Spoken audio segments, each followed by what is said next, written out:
자, 오늘 이제 12장부터 26장까지의 내용을 크게 보면 두 번째 설교에 들어가면서 내용상 어떤 내용이 들어가냐면 일명 신명기 법전이라고 하는데, 큰 글자로 두 번째가 5장부터 28장 안에 5장부터 11장은 지난번에 저희가 보면서 10계명의 원리를 설명하는 거다. 저기다 제목을 붙이면 여호와만 섬기자, 여호와만 섬기라, 이런 제목을 붙일 수가 있고, 12장부터 26장은 10계명이 굵직굵직한 것을 말한다면 그것을 일상생활 속에서 어떻게 적용해야 되는지에 대한 이야기고, 그것을 일명 신명기 법전이라고 부릅니다. 그 중에 너무 길어서 12장부터 16장까지만 자른 이유가 있습니다. 12장부터 16장을 한 타이틀로 묶을 수가 있습니다. 넘겨주실래요? 10계명 적용 신명기 법전이라고 붙일 수 있고, 12장부터 16장을 예배라고 붙일 수 있습니다. 하나님께 이렇게 예배하라. 참된 예배는 어떤 거고, 잘못된 예배는 어떤 거고, 절기 예배는 어떻게 드리는 거고, 여기까지 하나 예배라고 묶을 수가 있습니다. 그래서 오늘 12장 여러분이 읽으신 것 중에서 머리에 남는 게 있나요? 반복해서 굉장히 많이 나와요. 신명기는 징그럽게 잔소리가 많은 그런 말씀이다 생각하시면 듣고 또 듣고 이런 말씀이 있죠. 생각나는 대로 한번 말씀해 보실래요? 어떤 말이 생각이 나시나요? 피를 먹지 말라. 이게 또 반복돼서 고기를 잡되 피는 쏟아라, 먹지 말아라, 이런 얘기도 나왔고요. 또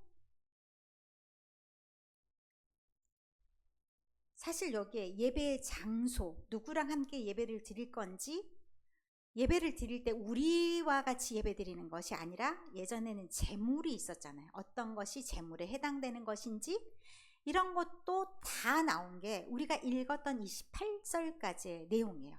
그래서 1절에 보면 지금 여기는 아니고 너희가 이제 갈 땅, 그 땅에 가면 이런 규례와 법도를 지켜라, 이것이야 하고 2절 이후에 설명을 합니다. 그런데 헷갈리지 말아라 라고 얘기하면서 2절부터 4절의 얘기를 합니다. 2절부터 4절이 뭐냐면, 높은 산이나 작은 산이나 푸른 나무 아래, 이게 공공연하게 그 당시에 예배의 장소, 제사를 드리는 장소였습니다. 그렇게 하지 말고, 그러니까 딱딱딱 아닌 것을 말해주고요. 제단을 섞지도 말라고 얘기합니다. 그런 제단은 파멸해라, 섞어서는 안 돼 라고 말하면서, 그 제단에 또 뭐가 있냐, 그 주변에 뭐가 있냐면 주상, 동으로 만든 뭔가 주물 아시죠? 그렇게 해서 찍어 만든 이런 거 다 헐어버려야 된다. 아세라상을 딱 찍어 말합니다. 그 당시에 많은 사람들이 알고 있었던 신, 그것도 안 돼 라고 딱 집어 얘기하면서, 조각한 신상, 이건 나무 같은 걸로 조각한 거죠. 그것도 안 돼. 그런 모든 것들을 같이 겸하면 안 된다. 이름도 부르지 마라. 이름을 그곳에서 멸하라 라고 얘기합니다. 사실은 이름이 가장 머릿속에 기억나는 것이 이름이 될 수 있잖아요. 그 이름이 기억난다는 것은 안 된다는 겁니다. 그 근처도 가지 말라는 것을 이렇게 강하게 얘기하고, 그 다음 5절에 본격적으로 그럼 어디서 예배를 드려야 되는데요? 질문에 답합니다. 너희 하나님 여호와께서 자기 이름을 두시려고 택하신 곳, 그곳에 가서. 그런데 그곳 이름이 안 나왔잖아요. 왜? 아직 가나안 땅에 들어가지 않았어요. 그 땅이 어느 곳인지 몰라요. 그런데 이 말씀을 읽고 있는 사람들은 땅을 알겠죠. 어딜까요? 예루살렘 성전이 아닐까 생각하겠죠. 성전이 없던 때 예배의 장소로서 그들이 아직 경험하지 못한 것을 얘기합니다. 딱 한 군데 지정해서 거기서만 예배를 드려라고 말하는 이유가 있겠죠. 지금까지 읽은 걸로 봐서 왜 다른 장소가 아니라 딱 한 군데서만 예배를 드리라 했을까요? 한 군데서만 예배 보면 혼자 예배 드리진 않겠죠. 보통은 절기 예배도 있고, 물론 자기가 뭔가 하나님께 목적이 있어서 예배를 따로 드릴 수는 있어요. 그런데 이런 갖가지 서원제나 무슨 이런 제사가 있습니다. 그럴 때는 혼자라기보단 최소한 가족 이상의 단위입니다. 그 사람들이 와서 예배를 드립니다. 이렇게 공공연하게 예배를 어느 특정 장소에서 드리게 했다라는 것은 예배는 개인이 드린 것이 아니다 라는 것과 더불어 잘못된 예배를 방지하는 겁니다. 아무 데서나 아무 장소에서나 다른 사람들이 드렸던 예배를 드린다? 그러면 거기에 신상도 있고 제단, 지금처럼 우리가 교회가 여기도 있고 저기도 있고 생각하시면 안 돼요. 그러니까 이방 땅에서 같이 모여 사는 거잖아요. 그러면 저기 오늘 저희 예배당 가서 한번 해볼까? 그러면 요즘식으로 말하면 신천지일 수도 있어요. 그리고 몰몬교일 수도 있어요. 뭐 다양한 불당에서 예배 드릴 수도 있네요. 생각해보니까 전혀 다른 종교 이런 것도 가능하다는 얘기예요. 그러면 저런 것도 있네. 호기심 발동될 수 있죠. 미연의 방지. 오직 여호와만 믿겠다, 여호와의 이름만 의지하겠다라고 하는 것은 아예 모든 것을 차단하는 거예요. 그래서 단 한 곳에서 예배를 드리는데 예배 드릴 때 뭐가 있어야 되나요? 제물이 있어야 되는 거죠. 그래서 가지고 오는 예물이 이런 것 다 얘기합니다. 그래서 거기에서 선제, 낙헌제, 11조, 무엇 너희 소와 양의 처음 난 것 이런 걸 다 가지고 예배를 드려라, 제사를 드려라 라고 말합니다. 그리고 니네 소견대로 하지 말고 네 마음대로 그렇게 예배한다고 하지 말고 그 예배를 제대로 갖추는데 누구와 함께 할 건지를 12절에 말씀합니다. 너희와 너희의 자녀와 노비와 함께 내 성중에 있는 레위인과 함께. 이 레위인을 요즘 말로 바꾸면 어떻게 되냐면 기업이 없는 자들이에요. 먹고 살 마땅한 게 없는 자들. 너무 거룩하게 이거를 성직자 이렇게 하면요 너무 제한된 거고요. 딱 그 앞에 보세요. 아무것도 가진 게 없어. 그 사람들 돌봐야 돼. 이런 말을 하고 있는 거잖아요. 그러니까 일종의 구제책이죠. 그런 용도로서 얘기를 해줍니다. 그들과 함께 제물을 하나님께 드려요. 그러면 그 다음에 뭐가 있어요? 그 고기를 같이 나누는 거죠. 예전에 고기를 먹을 기회가 많으셨나요? 잔치를 해야 되는 거잖아요. 명절이 돼야 되는 거죠. 여기는 이제 잔치가 모두 다 종교 행사기 때문에 그런 제사를 드렸을 때만 먹을 수 있어요. 사람의 마음이 제밥이 더 눈에 크게 보인다고 고기나 잡아서 제사를 한번 드려볼까 이런 태도로 하면 안 된다는 걸 어떻게 얘기하시냐. 고기 그냥 너무 멀어서 거기까지 못 가겠는데 견딜 수가 없어. 그러면 15절에 뭐라고 얘기해요? 네가 머무는 성에서 그냥 잡아먹어 라고 얘기합니다. 그리고 먹는 것을 그런데 규제를 해놔. 아무거나 먹지 말고 사실은 재물 거의 비슷한 그런 고기들을 먹는 거예요. 구별을 하는 거예요. 일상의 삶 속에서도 구별이 되는 거예요. 예배자의 태도까지도 언급하는 거죠. 우리는 제사를 드릴 때 하나님께 예배할 때만 그렇게 하면 되지. 우리의 일상은 달라. 이렇게 되면 곤란해요. 구분이 있어서는 안 된다는 거예요. 하나님이 먹으라 그러면 하나님의 제물로서 먹으라 했던 것들을 먹는 거고 먹지 말라고 금하는 것들은 어디서나 똑같이 금해져야 된다는 거예요. 그 말씀을 딱 하시면서 어떤 상황에서나 거기서 고기를 잡았다고 레인을 잊어버리면 안 된다. 이것도 뭐예요? 어느 상황에서나 어디에서나 원칙은 똑같은 거예요. 여기 갔다 저기 갔다 헷갈리지 말자 이걸 말씀하는 거죠. 그리고 거기서 잡아도 피는 버려라. 피는 네 거 아니다. 피는 생명을 담보하는 거기 때문에 그렇게 하지 말아라. 이 명령 그대로 따르면 하나님이 복을 주실 것이고 아니면 어떻게 해요? 어려운 일이 생길 수도 있다. 이렇게 말하는 거예요. 협박용 아닙니다. 복을 주실 것인데 말 좀 제발 들어라. 이렇게 따르는 것이 너희가 복을 받는 비결이다 라고 말씀해 주십니다. 그리고 12장 29절부터는 어떤 말씀으로 넘어가냐. 잘못된 믿음으로 이끄는 모든 것을 끊어라.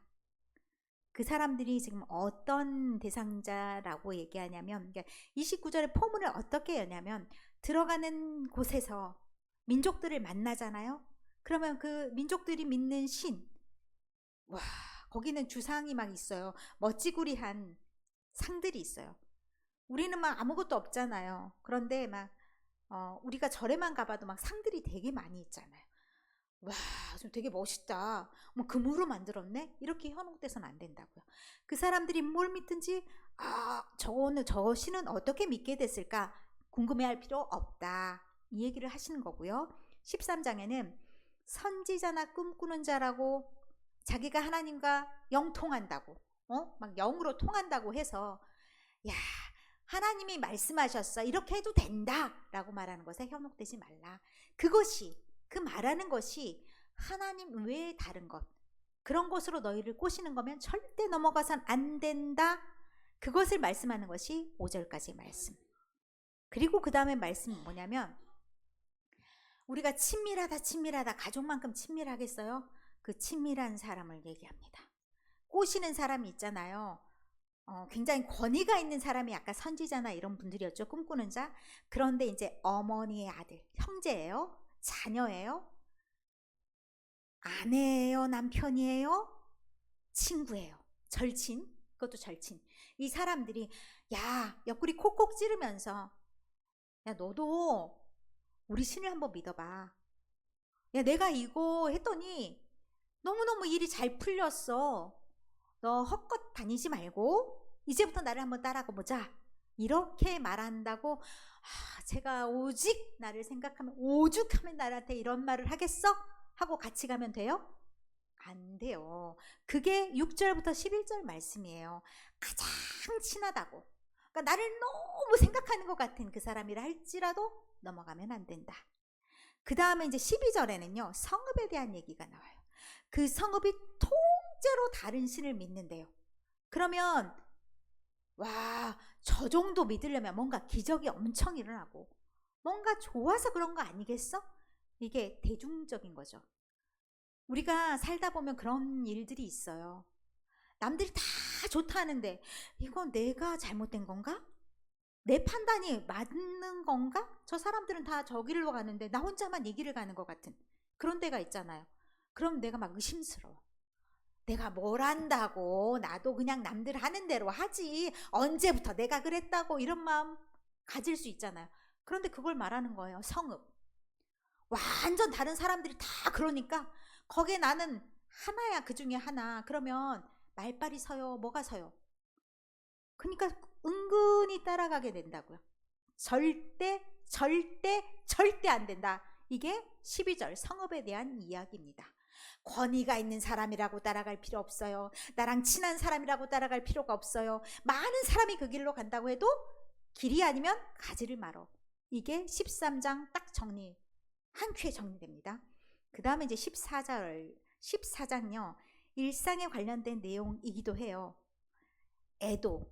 제가 오늘 우리 그거 이제 회계 보고에 보면 이분 우리 교인 아닌데 제가 조문을 갔다 온 집이 있어요.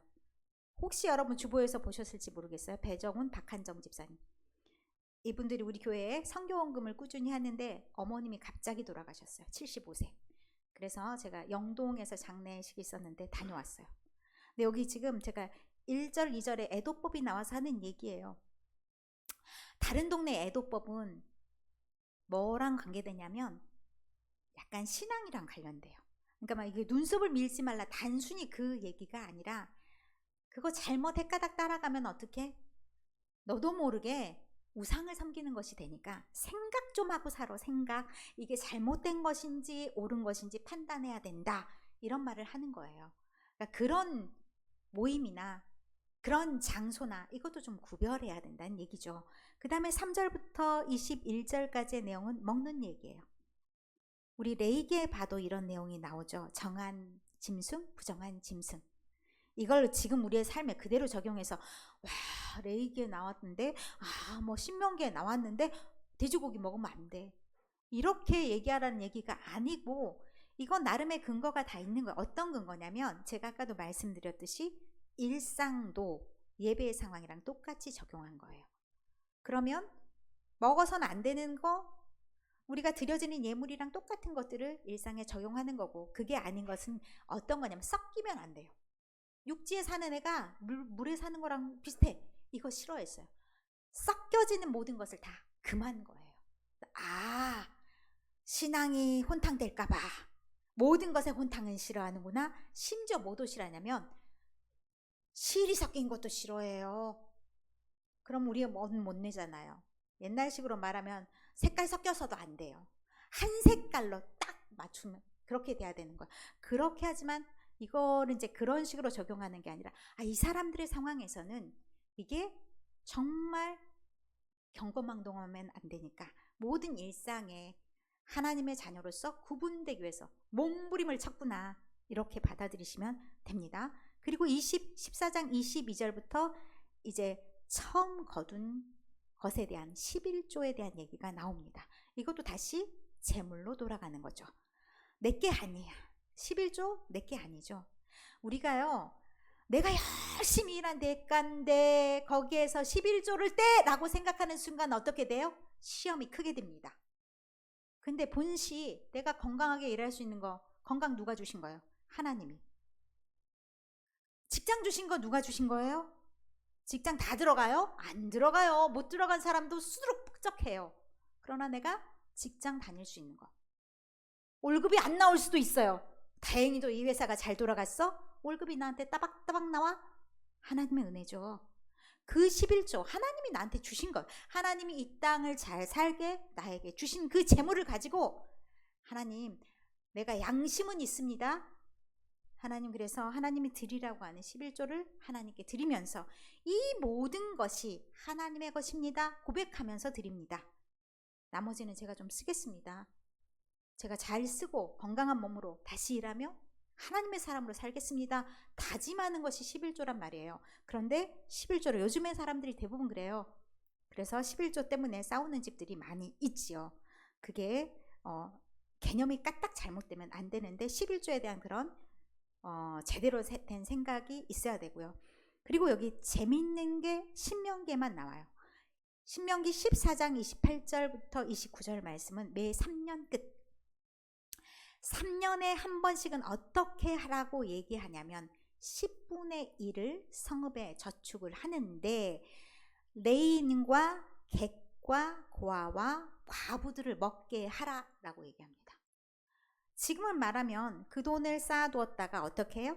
어려운 사람들을 돕는 거예요. 창고를 열어주는 거예요. 이게 믿는 사람의 기본 원리라고 저는 생각합니다. 제가 가장 하고 싶은 게요. 교회가 재정이 어느 정도 되면 3분의 1은 돌리고 싶습니다. 누구에게? 이웃에게. 이웃의 어려움에 동참하지 않으면 교회가 아니죠. 이웃이 어려운데 우리는 잘 먹고 잘 살고 우린 이 안에서 울타리 안에서는 행복해. 복음이 전파됩니까? 전파되지 않습니다. 우리가 가능하면 이렇게 흘러 넘치게 하는 게 필요합니다. 그래서 저는 자립이 필요하다고 생각합니다. 우리가 배불리 먹기 위해서 제가 등 따시고 배부르려고요? 아닙니다. 경제적인 자립이 그러니까 어느 정도 교회 재정이 있어야 되는 것도 사실입니다. 그런데 방향을 이렇게 하면서 기도하십시오. 하나님, 우리도 매 3년 끝에 그렇게 하라고 했는데 우리도 재정의 상당 부분을 이렇게 하나님께 쓸 수 있는 그런 교회 되게 해주십시오. 하나님이 우리가 할 것 같으면 들어주시겠죠. 이게 핑계가 돼가지고 적당히 우리가 배불리려고 하나님한테 막 사탕 발림으로 우리가 기도하면 하나님이 그 기도는 안 들으실 겁니다. 그런 마음으로 이런 기도 했으면 좋겠습니다.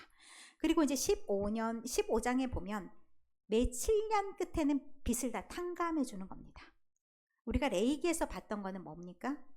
50년의 희년이 있었습니다. 모든 땅도 돌리고 사람의 원 상태도 돌리고 이게 희년이었다면 매 7년 끝 안식년과도 같죠. 그때 어떻게 하냐? 다 원상복귀 해줘라. 빌렸던 거 다 이렇게 해주고 그렇게 해라. 그래서 어떻게 하라? 가난한 자가 없게 하라. 가난한 자가 있으면 어떻게 해요? 하나님께 이 사람들이 징징대요. 하나님, 나 좀 살게 해주세요. 그리고 누구 때문에 내가 이렇게 어려움 당해요. 그럼 그 누구? 하나님이 어떻게 해요? 하나님 불편하시겠죠. 그 누구를 보는 마음이. 그러니까 누구도 어려움 없이 하나님의 자녀로 살아가는데 불편함 없이 그렇게 살아가도록 이 땅에 늘 그런 사람이 있을진데 그런 역할이 믿는 자로서 당연한 역할이다 라는 것이 11절까지의 말씀입니다. 그래서 신명기를 흔히 말하는 인권의식이 굉장히 뛰어난 그런 말씀이다 라고 얘기하기도 합니다. 이게 다른 데는 없거든요. 신명기에 있어요. 이렇게 살면 교회가 넘칠 수도 있어요. 사람이 너무 넘칠 수도 있어요. 가난한 자가. 어쨌든 그렇게 해서 이제 11절까지의 말씀이고 12절 이하는 종이 들어왔을 때 같은 민족이었을 때는 어떻게 돼야 되는지 너무 박대하지 말아라. 너희가 종되었던 걸 늘 기억해야 된다라고 얘기합니다. 신명기의 모든 기준은 어떤 거냐면 너희가 종되었던 때를 기억하라요. 너희가 나그네 되었던 때를 기억하라. 내가 없이 살았을 때 그때를 생각한다면 내가 주변에 있는 사람들한테 막대할 수가 없죠. 나도 저와 같은 때가 있었는데 이런 마음이 된다는 겁니다. 그래서 이제 이 18절까지 내용이 그런 거고요. 19절부터는 이제 처음 난 것들을 드려라 하니까 다시 앞에 돌아가는 내용이 반복해서 반복학습이 엄청난 게 신명기라고 말씀을 드립니다. 잊어버렸을까봐 다시 들려줍니다. 다시 어디로 가요? 제사로 갑니다. 그리고 특별한 절기를 말합니다. 6월절도 있죠. 77절도 있죠. 그리고 초막절도 있습니다. 3대 절기. 이때는 어떻게 하냐? 자기가 성에서 이렇게 드리는 게 아니라요. 하그라고 해서 순례절기입니다. 다 예루살렘의 성전에 와서 다 같이 드리는 예배입니다. 성격은 다 다르죠. 6월절은 어떻게 해요? 출애굽을 기념하는 날입니다. 그래서 먹는 것도 부실하게 먹습니다. 양 잡아서 이렇게 문설주에 붙였던 거 기념해서 양을 잡죠. 그것부터 시작입니다. 그리고 그 이후에는 무교봉을 먹습니다. 얼마나 딱딱할까요? 요즘 말로 하면 이빨 나가겠습니다. 그런 딱딱한 빵을 먹으면서 그날을 기억하는 거예요. 그렇게 서둘러서 나왔던 그날을 기억하면서 우리가 하나님이 구원해 주지 않았다면 여전히 거기에서 종으로 살 텐데 하나님이 구원해 주셔서 이렇게 자유함을 맛보았으니 하나님 감사합니다. 이게 구원을 해주신 하나님께 감사하는 절기 6월절입니다. 그래서 하나님께 예물을 드리고 나아가는 것, 그리고 성회로 다 같이 모이는 것, 이것이 6월절 안에 있습니다. 그리고 77절은 요즘 말하면 맥추절입니다. 맥추절에는 곡식의 낫을 대는 첫날부터 7주 이렇게 해서 77절을 세워라 하면서 이때부터 감사절기는 어떻게 하냐? 생각해야 될 사람들이 있다는 거예요. 제일 먼저 레인 생각했죠? 나그네, 객, 고아, 과부. 이 나그네를 뜨내기라고 생각하시면 안 되고요. 그 동네에 같이 살아요. 그런데 그 동네에서 땅을 얻을 수가 없는 사람들. 요즘에 가장 맞는 말이 난민이라고 해요. 그 히브리어 원어에 가장 맞는 말이. 거기 살아도 뭐 고난이 있어요? 아무 고난 없잖아요. 그러니 누가 도와주지 않으면 먹고 살기가 힘든. 요즘에야 불법 체류자도 일할 수 있어요. 그런데 옛날의 상황에서는 굉장히 어려운 상황인 것을 감안한다면 생존권하고도 관련이 되는 부분이죠. 그들과 함께 먹을 것을 나눠라. 하나님께 고기를 드렸어요. 재물을 다 드렸어요. 우리 예배 드린 우리끼리 잘 먹고 잘 살자가 아니라 못 드린 사람들도 같이 나눈다. 이것이 77절의 정신입니다. 그리고 맥추절도 초막절도 마찬가지. 이게 한 해를 마무리하는 마지막 절기가 초막절입니다. 그때 같이 이 모든 아까 세트가 나왔죠. 그 사람들하고 같이 이 절기를 즐겨라. 자, 예배 드리는 태도는 그러면 어떤 걸까요? 예배 드리는 건 항상 뭐가 들어가냐면 즐거워하라가 들어갑니다. 물론 우리가 회개도 하고 여러 가지 태도도 있습니다만 예배의 기본 자세는 어떤 거예요? 즐거워하는 거예요. 하나님께 예배할 수 있는 오늘을 즐거워하는 거예요. 우리의 상황이 여러 가지 상황이 있다 할지라도 하나님을 믿는 것이 뭐예요? 우리의 기쁨이 되는 거죠. 그게 복이 되는 거죠. 그래서 다음을 미래를 생각할 수 있는 힘이 또 되는 것. 이것이 오늘 신명기 12장부터 16장에 주시는 말씀입니다. 18절부터는 오늘하고 좀 상관이 없어서 예배하고 상관이 없어서 뗐습니다. 그러니 오늘 우리가 하나님께 예배하는 자로서 어떻게 예배해야 될지 또 무엇을 예배해야 될지, 누구랑 같이 예배하고 예배의 삶을 나눠야 될지 오늘 말씀을 통해서 우리에게 들려주십니다. 이 말씀이 여러분의 가슴에 팍 박혀서 문을 열고 나가는 순간 교회가 아니니까가 아니라 일상도 예배가 되는 그런 삶으로서 하나님께 구분되는 그런 백성으로서 여러분의 모든 삶이 이루어지시기를 바랍니다. 그래서 규례와 법도가 있으면서 복이